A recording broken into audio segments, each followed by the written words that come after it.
여러분, 인간은 누구나 욕구를 가지고 있습니다. 욕구가 없으면 죽은 거죠. 여러분, 내가 밥 먹는 욕구가 없다, 잠자는 욕구가 없다, 내가 뭔가 일할 욕구가 없다, 그것은 점점 죽어가고 있다는 것을, 생명이 점점 소멸되고 있다는 것을 표현하는 말이라고 볼 수 있어요. 그래서 사람은 살아있다, 목숨이 끊어지는 그 순간까지 모든 사람은 다 욕구를 갖고 있어요.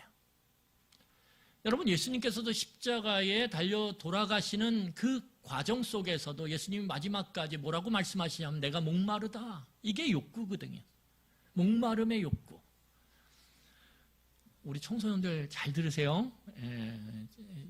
미안한데 정신 바짝 차리고 들으세요. 근데 그 욕구 중에 인간에게 가장 강한 욕구가 뭐냐면 힘에 대한 욕구입니다. 힘에 대한 욕구. 이 욕구는 모든 사람에게 다 있어요. 정도의 차이가 있고 그 힘이라고 하는 것이 상징하는 어떠한 대상에 따라 다양하게 다른 것뿐이지 모든 사람은 다 힘에 대한 욕구를 강하게 갖고 있어요. 왜냐하면 하나님께서 창세기 1장에 보시면 사람을 창조하실 때 사람에게 뭘 주셨냐면 명령을 주셨어요. 한 명령. 그 내용이 창세기 1장 27절로 28절에 나와 있고 우리는 그것을 뭐라고 얘기하냐면 하나님의 형상, 모양으로 창조된 인간에게 주신 문화명령이라는 이름을 붙여서 우리는 이해해요. 그 내용이 뭐냐? 모든 사람은 온 땅에 충만해라. 이것은 번성을 의미해요. 그리고 그 번성함 가운데서 그 땅을 정복해라. 그리고 정복함 가운데서 그 땅을 다스려라. 이것은 모든 피조물을 정복하고 다스리라고 하는 명령으로 사람들에게 이해됐고 그래서 이 사람들은 열심히 온 땅에 퍼져서 그 땅을 정복하고 다스려 왔습니다. 그러니까 인간이 만들어내는 이 문화의 역사는 무엇이냐면 번성하고 정복해서 다스리는 역사예요. 끊임없이 인간들은 어떻게 했습니까? 밀림으로 들어갔고 개발되지 않은 황무지로 들어갔어요. 사막으로 들어가고 넘어서는 바다로 들어가고 그래서 어떻게 해요? 계속 넓혀 나갑니다. 그리고 그 땅을 정복하고 거기를 다스려요. 이게 인간의 문화의 역사라는 거예요. 인간은 하늘을 알고 싶어요. 하늘도 정복하고 다스리고 싶은데 그 소원을 이루기 위해서 수많은 사람들이 도전을 했고 지금 보면 너무 어설픈 날개를 만들어서 막 퍼덕이다가 땅에 떨어져 죽은 사람이 숱합니다. 그런데 그 죽음의 역사, 그 도전의 역사가 우리로 하여금 하늘을 나는 이 놀라운 발전을 이뤄내서 마치 인간이 하늘을 지배하는 것처럼 다스리는 것처럼 우리는 그렇게 살고 있다라는 거예요. 그래서 이 욕구, 힘에 대한 욕구는, 다스림에 대한 욕구는, 정복에 대한 욕구는 하나님께서 인간에게 주신 그 근본적인 욕구라는 거예요. 여러분, 인간의 욕구는 그래서 무엇으로 드러나냐면 인간의 소망과 기대로 드러나요. 인간의 소망과 기대를 잘 들어보고 잘 살펴보면 그 사람의 보이지 않는 그 속의 욕구가 뭔지를 발견할 수 있어요. 여러분, 사람이 힘에 대한 욕구를 가졌는데 그 힘에 대한 욕구는 힘을 성취하고자 하는 기대와 소망으로 현실화됩니다. 무슨 말이냐면 이 자본주의 사회에 가장 중요한 생산의 도구가 뭐냐면 자본이에요. 돈. 뭔가를 생산해내려면 돈이 있어야 돼. 그래서 시쳇말로 뭐라고 얘기합니까? 돈 놓고? 이 아침에 이렇게 말하면 그렇죠. 돈 놓고? 여러분, 제가 다 알 수는 없지 않습니까? 돈 놓고? 돈 먹고. 이렇게 얘기하면 그렇지만 이해하세요? 여러분, 돈을 놓는데 그 돈이 크기가 커지면 그 놓은 돈을 갖고 얻는 돈도 커질까요? 안 커질까요? 커지죠. 여러분, 은행에 1,000원 넣는 거랑 1억을 넣는 건 달라져요. 얻는 돈이. 이율에 따라서 달라진단 말이에요. 그렇기 때문에 우리가 살아가는 이 자본주의 사회에서의 생산 도구는 돈이고, 그 돈을 어떻게 얻고자 하는, 왜? 그 돈을 얻어야 이 세상 속에, 우리가 살아가는 이 자본주의 사회 속에 힘을 얻거든요.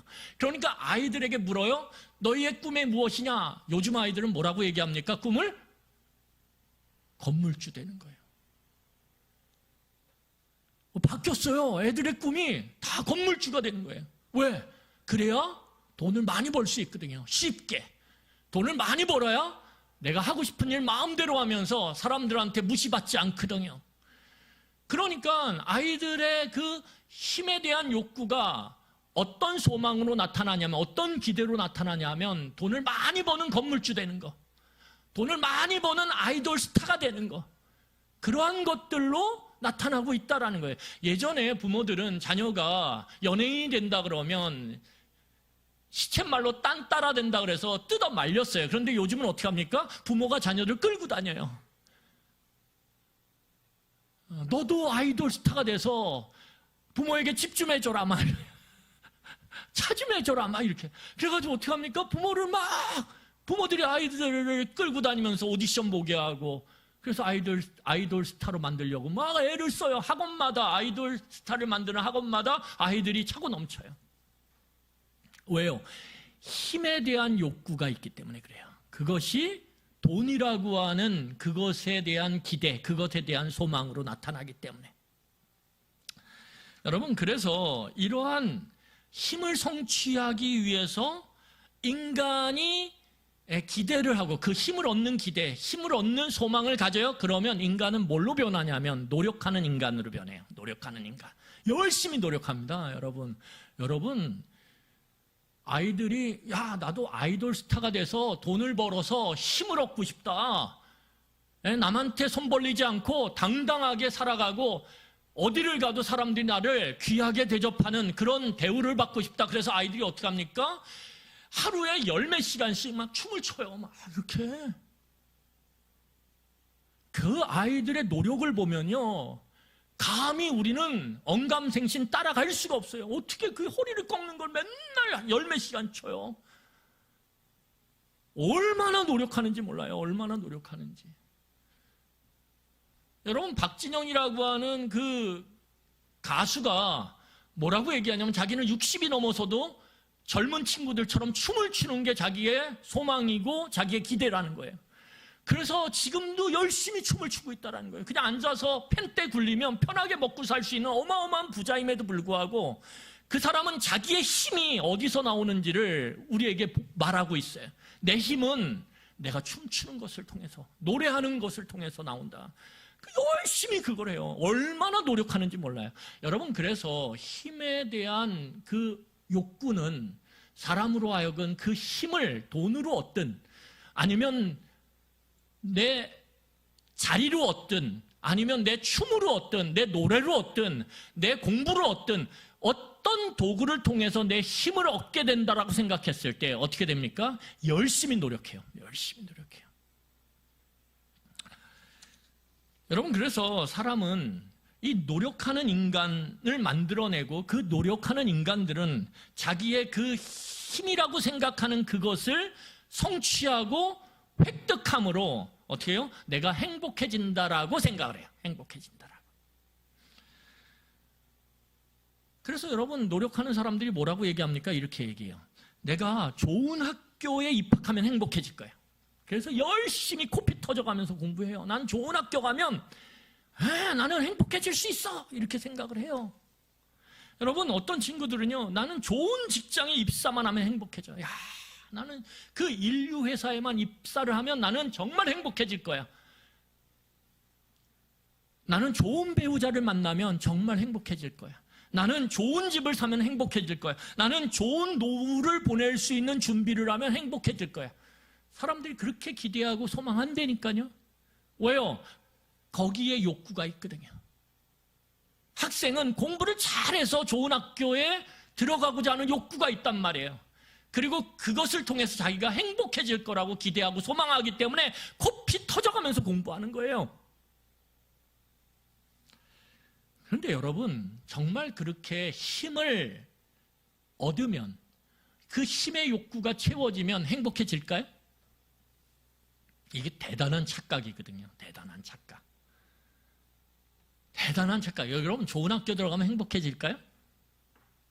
좋은 직장에 들어가면 행복해질까요? 좋은 배우자를 만나면 행복해질까요? 좋은 집을 얻으면 행복해질까요? 좋은 노후를 준비해 놓으면 행복해질까요? 그렇지 않아요. 잠깐은 좋겠죠. 잠깐은. 여러분, 사람은 자기가 원하는 그 소망, 원하는 그 기대를 이룰 때 자기 욕구가 채워져요. 특히 힘의 욕구가 채워져요. 그러면 어떻게 됩니까? 그때 만족감을 느껴요. 그 만족감을 우리는 뭐라고 부르냐면 행복이라고 부릅니다. 행복. 제가 누구를 딱 해서 지금 뭘 갖고 싶으세요? 이렇게 묻고 싶은데 그럼 그게 딱 채워질 때 행복하거든요. 만족이 있으니까. 왜냐하면 인간이, 여러분, 그 만족감을 딱 느낄 때 뭐가 인간의 뇌에서 나오냐 하면 도파민이라고 하는 물질이 나와요. 이 도파민이라고 하는 물질이 나오면 사람들이 행복해집니다. 굉장히 행복해져요.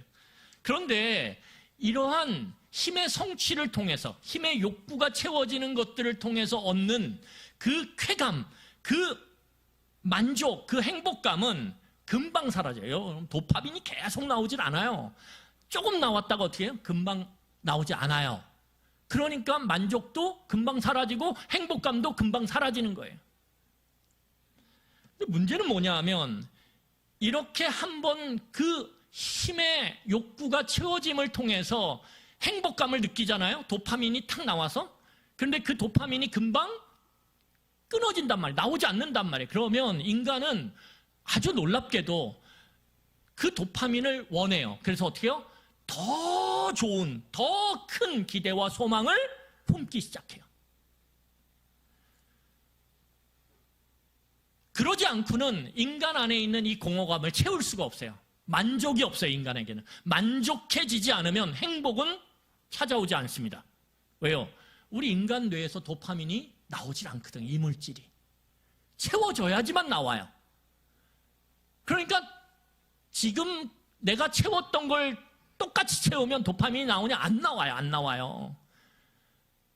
그러니까 어떻게 해요? 더 좋은 거, 더 큰 거, 더 화려한 것을 추구하게 돼 있어요. 그래서 어떻게 합니까? 더 노력하는 거예요. 더 노력하는 거예요. 자기를 계속 괴롭히는 거예요. 더.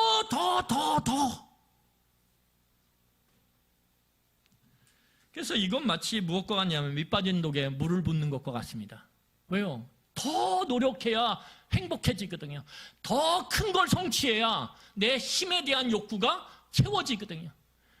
그러니까 이건 끝이 없는 싸움이에요. 끝이 없어요. 죽을 때까지 계속해야 돼요. 계속해야 돼요.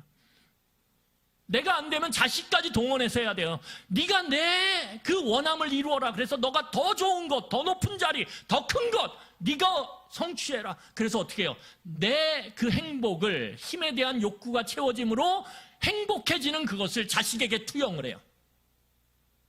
네가 이루어라. 우리 집의 명예는 네가 이루어라. 나는 동장까지밖에 못 갔는데 네가 시장이 되라. 네가. 나는 시장밖에 못 됐는데 네가 도지사 되라. 나는 도지사까지 밖에 못 됐는데 네가 대통령이 되라. 그리고 자식을 계속 밀어붙이는 거예요. 왜요? 내가 성취 못한 것, 힘에 대한 욕구가 채워지지 못한 걸 자식이 이룸을 통해서 뭐예요? 간접적으로 내가 그것으로 인해서 채움을 받거든요. 행복해지거든요.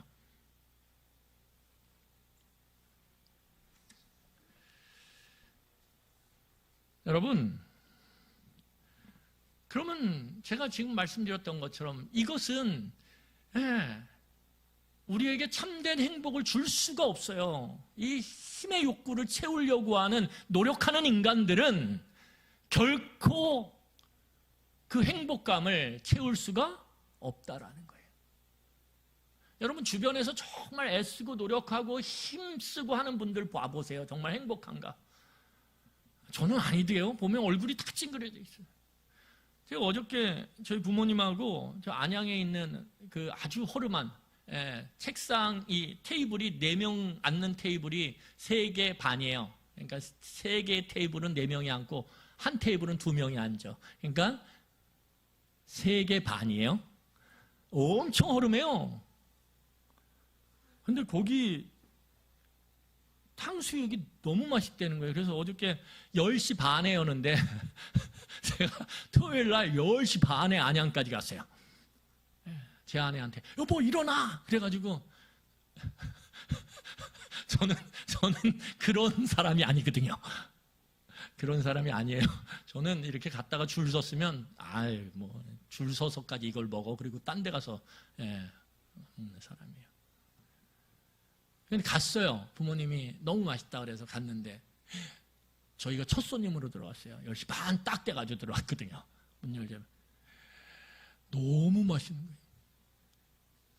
거예요. 제가 이거 알려주면 여러분 다 가지고 경쟁이 심해지는데 너무 맛있는 거예요. 와, 제가 지금 50년 인생을 사는 동안 먹었던 탕수육 중에 제일 맛있어요. 와, 얼마나 맛있었는지. 그런데 속이 너무 편해. 너무 행복한 거예요, 어저께. 너무 맛있었어요, 너무 맛있어요. 제가 사랑하는 사람만 데리고 가겠습니다. 다 데려갈 거예요, 우리 성도님들. 여러분, 그런데 제가 왜 이 이야기를 하냐면, 저희 가정이 4명이 딱 부모님하고 제 아내하고 같이 4명이 딱 들어가서 앉았는데, 그때부터 사람들이 들어오기 시작하는데, 이른 아침인데도 사람들이 줄을 서요. 제가 그걸 보면서 와, 대단하다. 그런데 그 장사를 몇 사람이 하냐면 남편이랑 아내가 하는 거예요. 연세가 좀 있으신. 근데 제가 와, 좋겠다. 이야, 벌써 몇 팀이 앉았다 나갔는지 몰라요. 저희가 천천히 먹었기 때문에. 근데 너무 맛있어가지고 탕수육 하나 시키고 또 시켰어요. 그래가지고 오래 앉아 있으니까 사람들이 막 바뀌는데 와, 진짜 돈 많이 벌겠다 그랬는데 아줌마 얼굴이 다 구겨졌어요. 매일같이 아침마다 그 힘든 일을 하느라고 얼굴이 기쁨이라고는 찾아볼 수가 없어요. 속으로 왜 이렇게 불친절하지? 아니, 이렇게 돈이 계산이 되는 거예요. 한 테이블당 35,000원 최소. 와, 그러면 하루에 이게 몇 테이블이 지금 돌아갈 거야? 생각하니까 와, 돈 엄청 벌겠다. 그런데 여러분, 부럽지가 않아요. 왜? 얼굴이 하나도 기쁘지 않아요.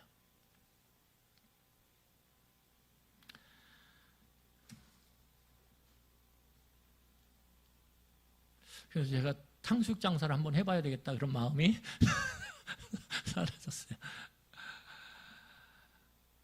여러분, 정말 우리가 만족을 해서 행복하려면 우리의 욕구가 채워져야 되는데 우리의 그 힘에 대한 욕구가 채워지는 것만으로는 우리는 행복해질 수가 없어요. 참된 만족에 이를 수 없어요. 그러면 또 다른 욕구가 우리 안에 있다라는 거예요. 하나님이 우리를 만드실 때 하나님이 우리에게 주신 욕구가 있어요. 그게 창세기 3장에 나오거든요.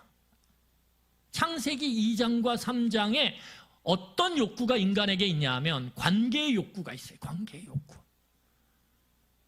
하나님이 사람과 말을 하기 시작하고 대화하기 시작하고 관계를 맺기 시작해요. 하나님이.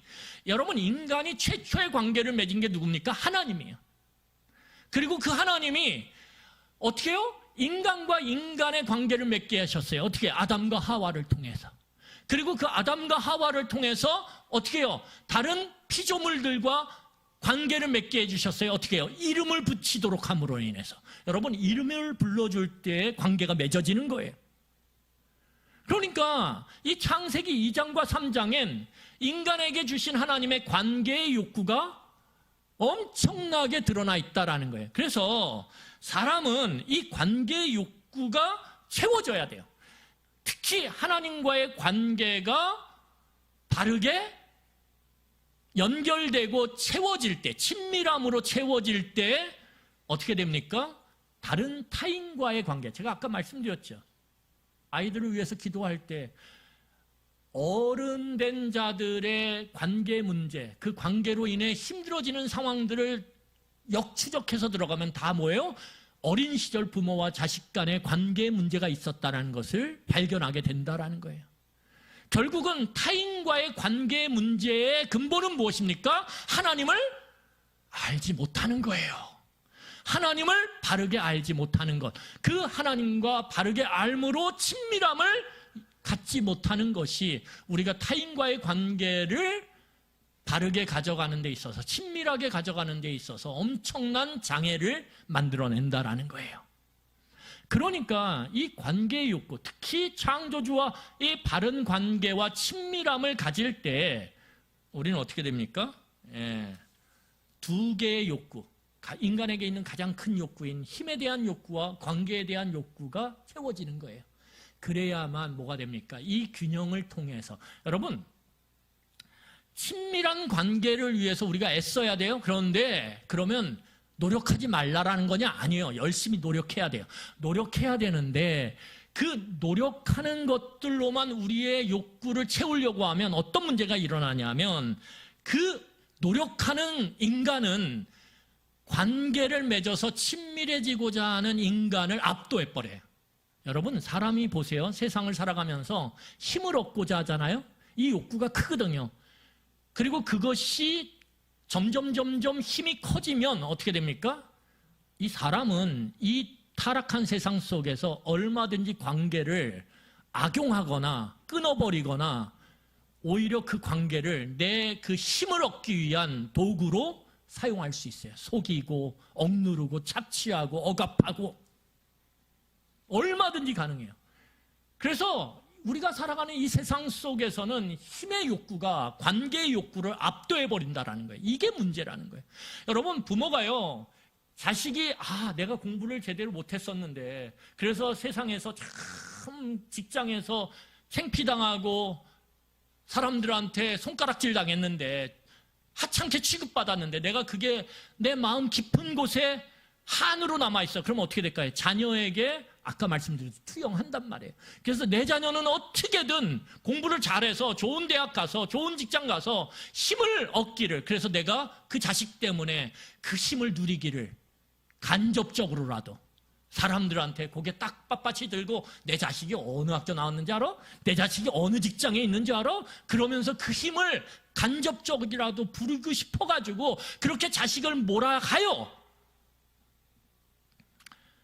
그러면 그 힘이라고 하는 것, 공부를 통해 얻으려고 하는 그 힘 때문에 어떻게 됩니까? 자녀와 부모의 관계는 다 망가져버려요.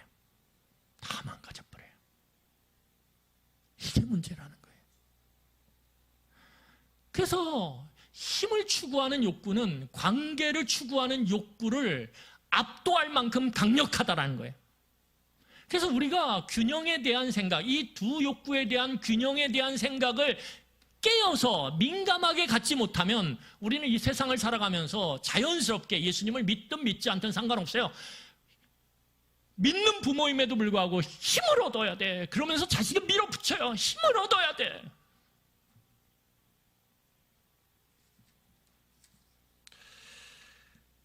그런데 이 두 가지의 인간에게 주신 가장 근본적인 욕구가, 이 욕구에서 다른 욕구들이 다 파생되는 거예요. 이 욕구의 균형이 깨지면 절대 만족이 없습니다. 절대 만족이 없어요. 절대 행복에 이를 수가 없어요.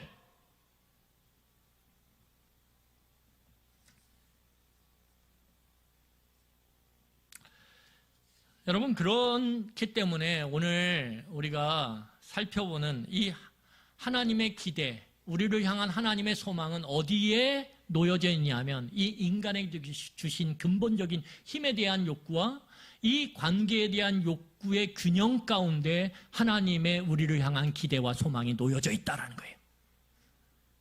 동현이 이해가 돼? 지금까지? 그래. 여러분, 그러면 이 힘에 대한 욕구와 관계의 욕구 사이에 하나님의 이 균형에 하나님의 기대와 소망이 담겨져 있어요? 그러면 도대체 하나님의 기대와 소망이 뭘까요? 오늘 골로새서 1장 28절이에요. 우리 골로새서 1장 28절 같이 읽겠습니다. 같이 읽겠습니다. 한 목소리로 같이 읽겠습니다. 시작.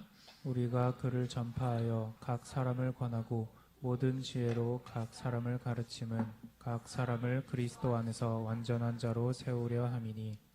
여기 성경을 보면 뭐라고 얘기하냐면 하나님의 기대가 그리스도 안에서 우리를 성도를 완전한 자로 세우는 거예요. 이게 하나님의 기대예요. 하나님의 소망. 그러면 이 속에 뭐가 담겨져 있을까요? 이미 제가 지금까지 말씀드렸던 것처럼 인간에게 주신 근본적인 힘에 대한 욕구와 관계에 대한 욕구가 이 안에 담겨져 있다라는 거예요. 균형이. 이 균형이 깨지면 우리는 완전한 인간으로서 세워질 수 있어요? 없어요? 없어요. 여러분, 성경에서 완전하다라는 게 뭘까요? 성숙하다라는 거예요. 여러분, 완전하다. 그러면 뭐 빈틈없이 완전하다 이런 거 아니에요? 흠도 없이 완전하다. 그런 거 아니에요. 완전하다라는 건 뭐냐면 뭐예요? 성숙하다라는 거예요. 성숙하다. 성숙했다. 여러분, 그리스도 안에서 완전한 자다. 그러면 뭐예요? 영적으로 성숙했다. 이 의미란 말이에요. 그러면 성경에서 성숙하다라는 것의 반대말이 뭐예요? 미성숙이에요. 그렇죠? 미성숙. 성경에서는 미성숙을 다른 말로 표현해요. 어떤 말로 표현해요? 어리석다라고 표현해요. 여러분 돌지 않게 제가 옆 사람하고 이렇게 한번 얘기해 보세요. 성숙의 반대말은 어리석음이다. 자, 시작. 성숙의 반대말은 어리석음이라. 그러니까 그리스도 안에서 완전한 자로 세운다라고 하는 건 어떤 의미로 바꾸어 우리가 이해할 수 있냐면 그리스도 안에서 어떻게 해요? 성숙한 인간으로. 그러면 그걸 반대 의미로 풀면 어떻게 해요? 그리스도 안에서 어리석지 않은 인간으로. 또 다른 말로 하면 그리스도 안에서 지혜로운 자로 세우려 함이라. 이 의미란 말이에요. 이해가 되셨죠? 그러니까 하나님께서는 우리를 그리스도 안에서 뭐한 자? 지혜로운 자로 세우길 원하시는구나. 그러면 성경에서 말하는 지혜의 핵심은 뭐냐면 분별이에요. 분별. 이게 중요한 거예요. 분별. 그러니까 하나님은 우리를 너는 진짜 나는 하나도 빈틈이 없어. 그래서 어떻게 해요? 얼마나 노력하는지 몰라요. 막 노력하고 빈틈 없으려고 막 맨날 머리도 깨끗하게. 여러분 저 보면 머리가 좀 지저분할 때가 많으니까 죄송해요. 막 빈틈 없게 우리 목사님은 빈틈이 없어. 시간도 빈틈 없이 지키고 일도 빈틈 없이 하고. 여러분 그건 뭐냐면 노력하는 인간의 전형이에요. 힘을 추구하는 인간의 전형. 근데 성경에서 완전한 자라는 건 그런 의미가 아니라는 거예요. 그러면 하나님께서 이렇게 말씀하시는 게 된단 말이에요. 어떻게? 너는 죽을 똥 살 똥 노력해라. 너는 그리스도 안에서 노력하고 애쓰고 수고하고 숨도 쉬지 말고 땀 뻘뻘 흘리면서 그렇게 살아가라. 그 얘기하면 여러분 우리는 정말 하나님 앞에서 고개를 들 수 없는 자들이에요.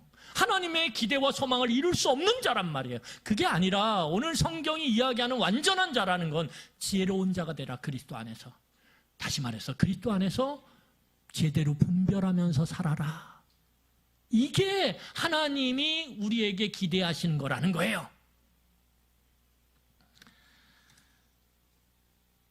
그렇기 때문에 여러분 이 분별을 하려면 어떻게 돼야 돼요? 이 두 가지의 욕구가 균형을 이루어야 돼요.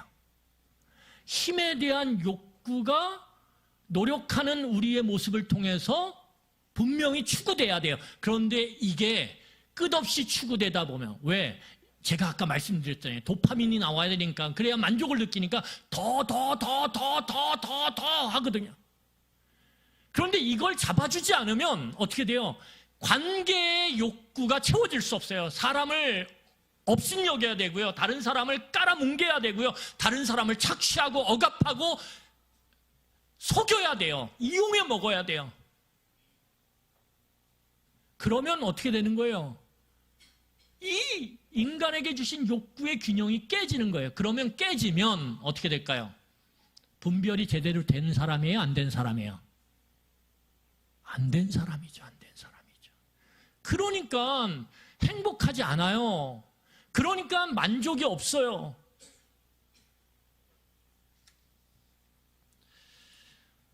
여러분, 우리가 바르게 분별하고 살기 위해서 필요한 게 있는데 그게 무엇이냐면 로마서 12장 2절에 나옵니다. 우리 같이 보겠습니다. 로마서 12장 2절 우리 같이 읽겠습니다. 시작. 너희는 이 세대를 본받지 말고 오직 마음을 새롭게 함으로 변화를 받아 하나님의 선하시고 기뻐하시고 온전하신 뜻이 무엇인지 분별하도록 하라. 사도 바울이 뭐라고 그러냐면 너희는 이 세대를 본받지 말고, 이 세대가 무엇입니까? 이 세상 속에서 살아가는 사람들이죠. 그 사람들은 한결같이 뭘 추구해요? 힘을 추구해요. 힘의 욕구를 채우고자 싶어 해요. 그래서 더를 원해요. 그래서 더 많은 노력, 더 많은 애씀, 더 많은 수고를 강요받아요. 여러분, 기업을 보세요. 기업은 더 성장을 해야 돼요. 그 더 성장하기 위해서 그 안에 있는 모든 구성원들에게 기업은 뭘 요구하냐면 더 이래.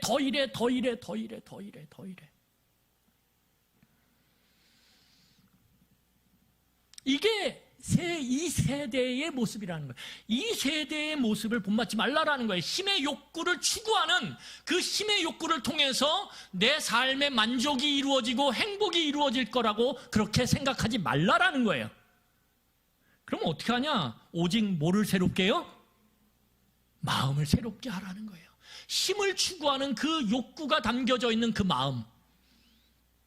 마음을 새롭게 하지 않고는 우리가 진정으로 어떻게 해요? 변화를 받아서 하나님의 기뻐하시고 온전하신 뜻이 무엇인지를 분별할 수 없다라는 거예요. 분별해야지만 우리는 하나님의 사람으로 이 땅에 살아갈 수 있고, 살아갈 때만 우리는 진정한 만족과 기쁨을 누리게 된다라는 거예요.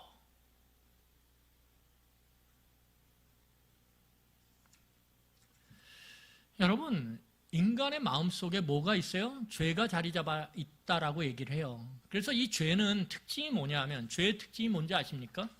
죄는 끊임없이 우리에게 스스로 삶을 통제하라고 요구해요. 여러분, 죄의 특징이 무엇입니까? 끊임없이 네 삶은 네가 통제해야 돼.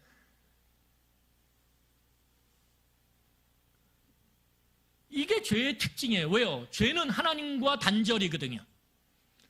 죄를 통해서 우리는 하나님과 단절됐기 때문에 죄는 계속 끊임없이 우리에게 말해요. 뭐라고요? 속삭여요. 이렇게 너 스스로 네 삶을 다스리고 통제하고 성취하고 이루어 나가.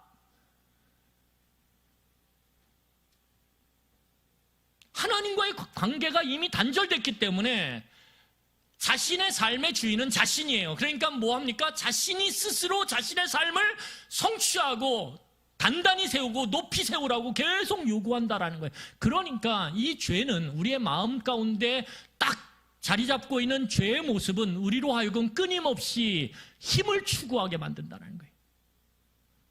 그래서 여러분, 제가 아까 이 세대를 본받지 말라라고 하는 사도 바울의 그 로마서 12장 2절의 말씀처럼 이 세상은요, 어디를 가보세요. 다 힘을 추구해요.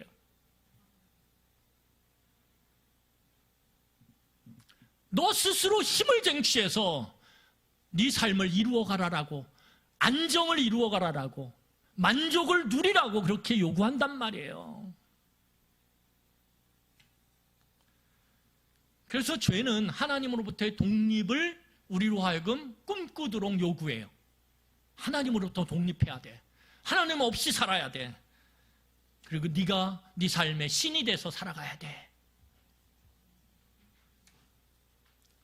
여러분, 이렇게 우리가 힘을 추구해 나갈 때 어떻게 됩니까? 하나님과의 관계는 자연스럽게 멀어지는 거예요.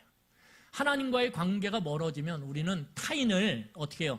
내 힘을 얻기 위한 도구로 얼마든지 변질시킬 수 있어요.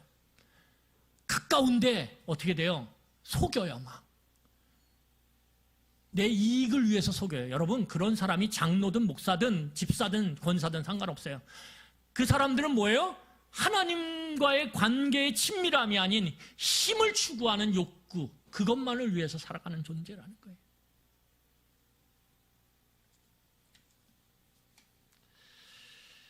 그래서 우리의 마음이 새롭게 된다는 건 우리의 죄가, 마음 가운데 있는 죄가 어떻게 해야 돼요? 그것이 해결돼야 돼요. 이 죄의 문제가. 그렇기 때문에 오늘 사도 바울이 그리스도 안에서 완전한 자가 된다라는 게 무엇입니까? 그리스도 안에서만이 우리가 죄의 문제가 해결되거든요. 우리가 그리스도 안에 들어가려면 그리스도를 우리 안에 받아들여야만 돼요. 그리스도를 우리가 믿음으로 받아들일 때만이 그리스도 안에 있게 되고, 그 그리스도 안에 있게 될 때 우리 마음에 있는 죄의 문제가 점차 해결돼 가요. 그리고 그 해결됨을 통해서 우리는 힘의 욕구를 채우기 위해서 다른 박질치는 노력하는 인간에서 관계의 욕구를 채워가는 그러한 친밀함의 인간으로 균형을 다시 잡기 시작하는 거예요. 이게 신앙생활이에요. 이게 사도 바울이 이야기하는 신앙의 길이에요. 여러분, 그래서 사도 바울을 보면요, 사도 바울은 예수 믿기 전부터 어떤 사람이냐면 힘을 추구하는 사람이었어요. 얼마나 노력했는지 몰라요. 얼마나 배우기 위해 애썼는지 몰라요. 날마다 예수 믿는 사람 잡아 죽이려고 낮밤 가리지 않고 장소 가리지 않고 그렇게 노력하고 애썼던 사람이 사도 바울이에요. 사도 바울은 어디다 갖다 놔도 잘 살 사람이에요. 그런데 그 사람이 신앙이 성숙해가고 그리스도 안에서 그리스도의 말씀을 통해 그가 변화돼가는 모습들이 뭘로 나타납니까? 힘을 추구하는 욕구뿐만 아니라 다른 타인과의 관계를 추구하는 욕구가 어떻게 해요? 균형을 이루어가요. 그래서 나중에 인생을 보면 힘을 추구하는 욕구가 문제가 생기는데, 뭐 때문에? 관계 때문에. 그런데 사도 바울은 그 관계를 희생시키지 않기 위해서 힘을 포기해요. 이게 놀라운 변화라는 거예요, 이게. 그러니까 여러분, 교회 안에서 성숙이라고 하는 것은 뭐냐면, 내가 나보다 연약한 존재, 나와 함께하는 공동체의 구성원들을 위해서, 내 가정의 가족들을 위해서 그 관계를 친밀하게 유지하기 위해서 기꺼이 내가 힘을 추구하는 욕구를 포기할 수 있는 것, 그게 성숙이라는 거예요.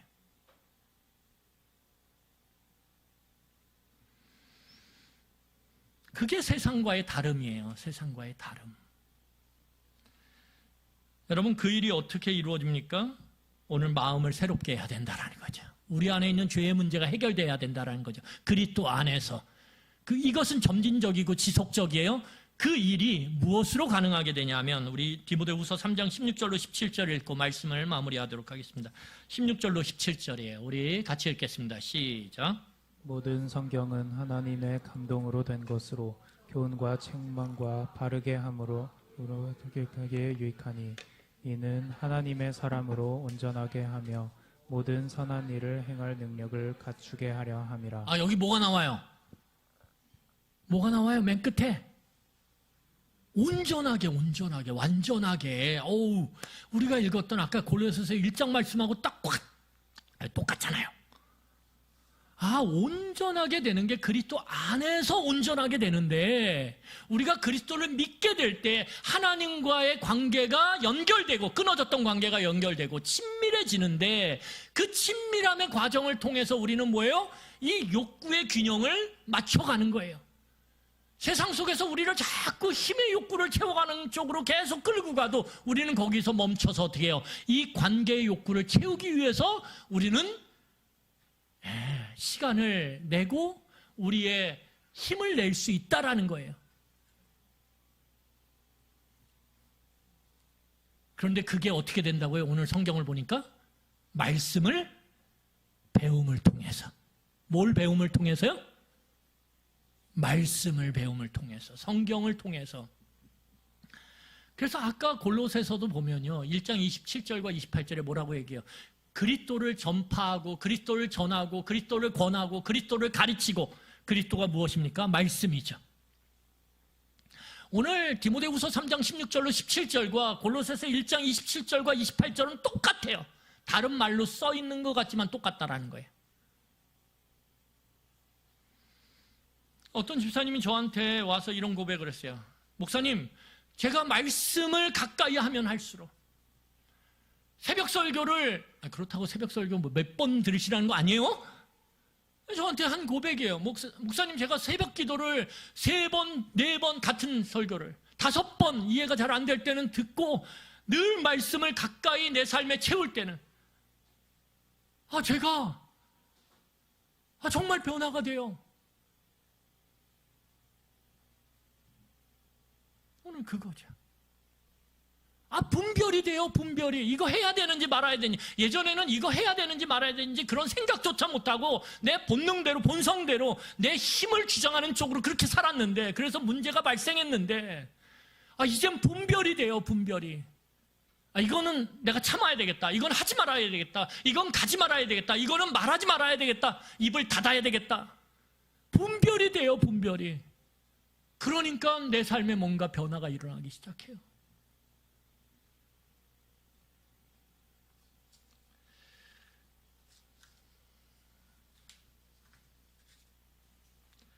오늘 갑자기 밥이 없다가 생겼어요. 제가 이따가 말씀드릴 때 광고할 때 식사가 생겼어요. 그래서 제가 길게 하면 여러분들이 좋아하지 않을 것 같아서 오늘 말씀을 좀 마무리하려고 그러는데요. 여러분,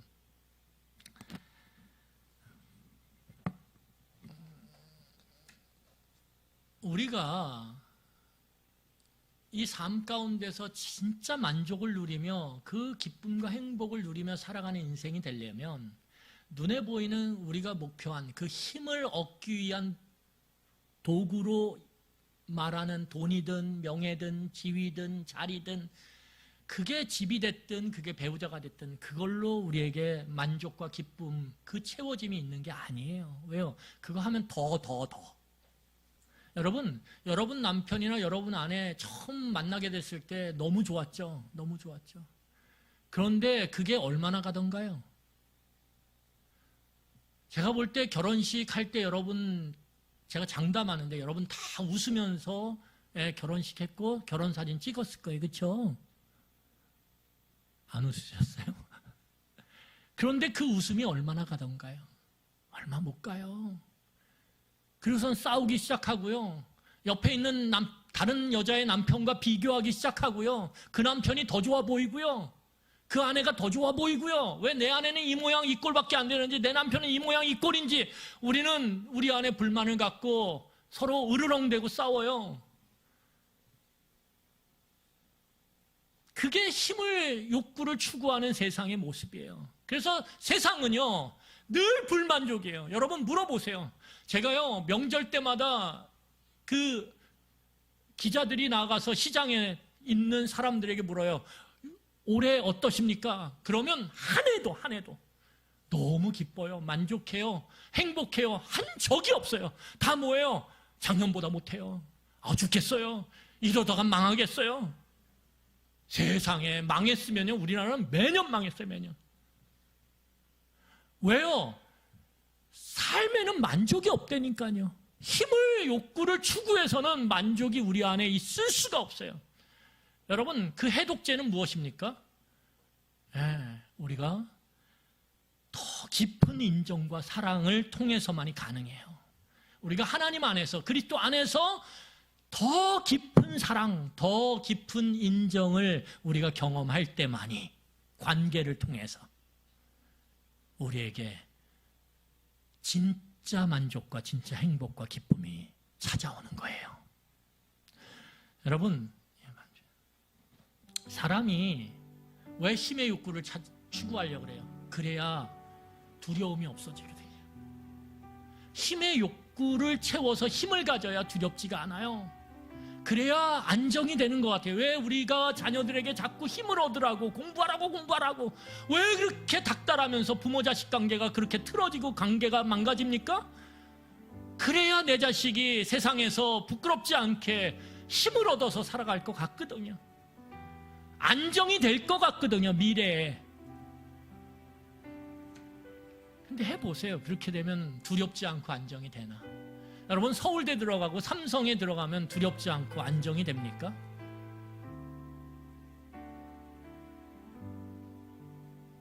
진짜 안정은요,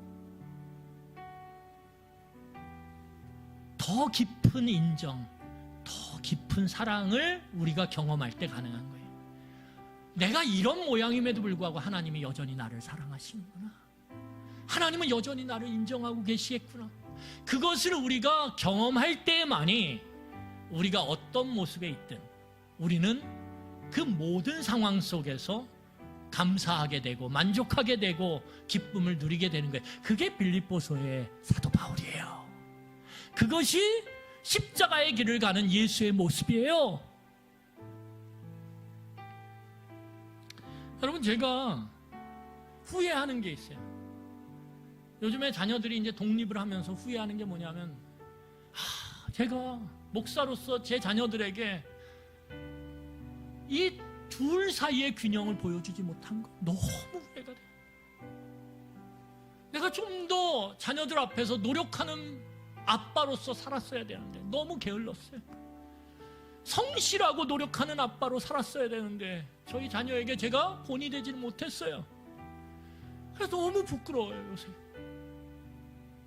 또 하나는 무엇이냐 하면 더 중요한, 제가 하나님과의 그 친밀함을 추구하는 모습을 자녀들에게 일부러라도 보였어야 되는데, 아침이 되면 텔레비전을 켜고 다른 책을 읽기 전에 말씀을 펴서 하나님과의 그 관계를 친밀하게 가져가기 위한 그 애씀의 모습을 일부러 내 자녀에게 보였어야 되는데, 정말 기도하는 모습을 내 자녀에게 보였어야 되는데, 그런 후회감이 요새 많이 밀려와요.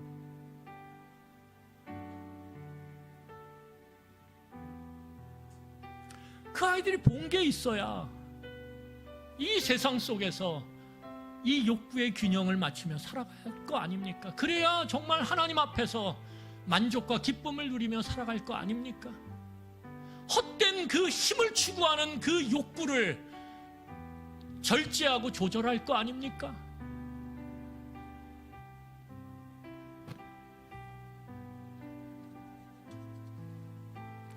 여러분, 유대인 랍비가 이런 말을 했어요. 아이의 총체적인 건강함은 부모가 자녀를 통해서 무언가를 성취하려고 하는, 그래서 그 자녀의 성취를 통해서, 그게 성적이든 뭐든 상관없어요. 그 성취를 통해서 자신의 자존감과 안정을 얻지 않으려고 하면 할수록, 내 자녀를 통해서 내가 안정을 누리고 내 자녀를 통해서 내 자존감을 세우고, 그러지 않으면 않을수록, 그렇게 부모가 하지 않으려고 애쓰면 애쓸수록 자녀의 건강은 총체적으로 건강해진다. 거꾸로 말하면 부모가 자식을 통해서 무언가를 성취해서 부모의 자존심을 세우고 부모와 자녀의 안정감을 추구하려고 하면 할수록, 그래서 힘의 욕구로 자녀를 몰아가면 몰아갈수록 자녀는 망가진다라는 거예요. 성적, 그 잘난 거 얻었지만 그 마음은 다 망가져간다라는 거예요. 그 망가짐은 하나님과의 관계조차도 망가져버린다는 거예요.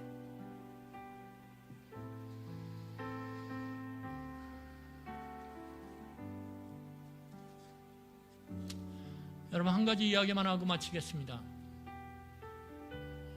중세의 가장 유명한 신학자가 어거스틴이에요. 성 어거스틴.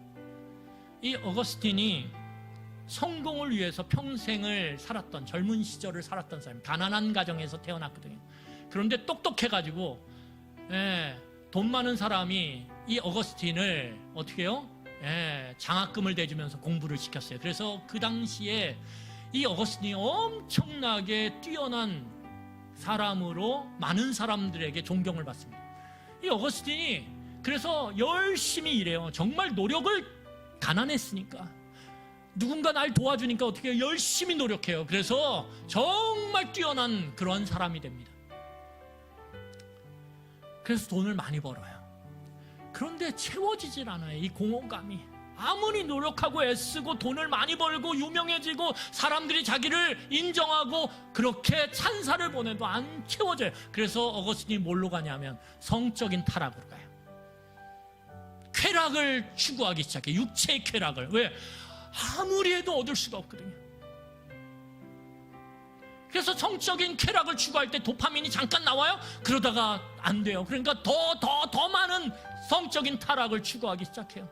근데 더 더 깊은 공허함이 몰려와요. 그럴 때 어거스틴이 나중에 그의 고백록에 이렇게 적어요. 뭐라고 적냐면 그가 고백을 하는데 나의 마음은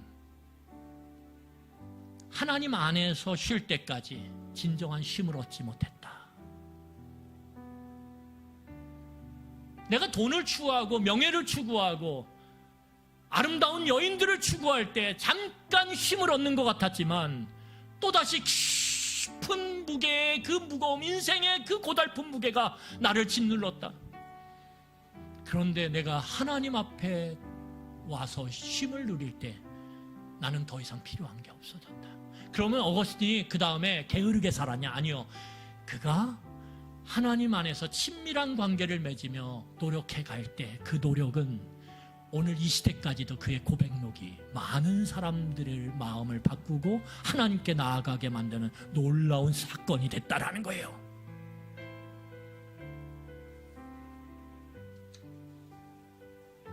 여러분, 범민 중에 있던 그 어거스틴에게 어느 날 한 정원을 걷고 있는데 그 정원에서 밀라노에 밀라노, 이탈리아의 밀라노, 그 정원을 다 걷고 있는데 소리가 갑자기 들어와요. 범민, 이걸 어떻게 채우지? 이 공허감을 어떻게 채우지? 아무리 뭘로 채우려도 채우지 않는 이 공허, 아무리 노력해도 안 되는 이것. 그럴 때 소리가 들려와요. 그 정원에서 어떤 소리야? 집어서 읽으라, 집어서 읽으라. 2번이나 집어서 읽으라. 그래서 그가 성경을 집어서 읽어요. 그 성경을 집어서 읽었을 때 그 구절이 뭐냐면 로마서 13장 14절이에요. 우리 로마서 13장 14절 같이 읽고 오늘 말씀을 마치도록 하겠습니다. 13장 14절. 여기 없어요. 여러분 펴서 읽으셔야 돼요. 로마서 13장 14절.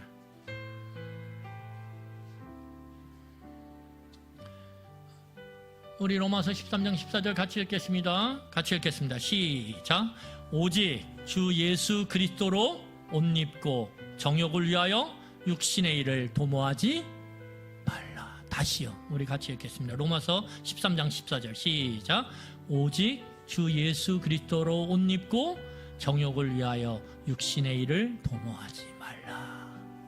이걸 오늘 말씀의 말로 바꾸면 오직 그리스도를 영접함으로 그리스도 안에 들어가 하나님과의 관계가 시작되고 그리스도의 말씀을 통하여 우리가 하나님과 더 친밀해짐을 통하여 네 힘을 추구하는 욕구를 위해 육신의 일을 끊임없이 추구하지 말아라. 그러면 우리는 그 욕구의 불균형 가운데 헛된 삶을 살게 된다. 그렇게 말하고 있는 거예요. 이걸 읽고 어거스틴이 변화됐다니까요. 여러분 말씀을 읽으세요. 자녀들에게 말씀을 읽는 부모, 자녀들에게 기도하는 부모, 그것이 우리가 해줄 수 있는 최선이라는 것을 좀 기억하시고 함께 했으면 좋겠습니다. 그럴 때 자녀들이 가뜩이나 힘의 욕구를 추구하는 세상 가운데 하나님과의 관계를 추구하는 그 실마리라도 잡을 수 있어요. 그것이 자녀에게 줄 수 있는 부모로서의 가장 큰 복임을 기억하고 살아가시는 이 3월의 시작이 됐으면 좋겠습니다. 우리 이 시간에 말씀을 기억하며 우리 같이 기도하겠습니다. 여러분들은 균형을 이루시고 계십니까? 그 균형된 모습을 우리 자녀들에게 보여주고 계십니까? 여러분 이 시간에 하나님 앞에 간절히 기도합시다. 하나님, 이 균형을 이루기를 원합니다.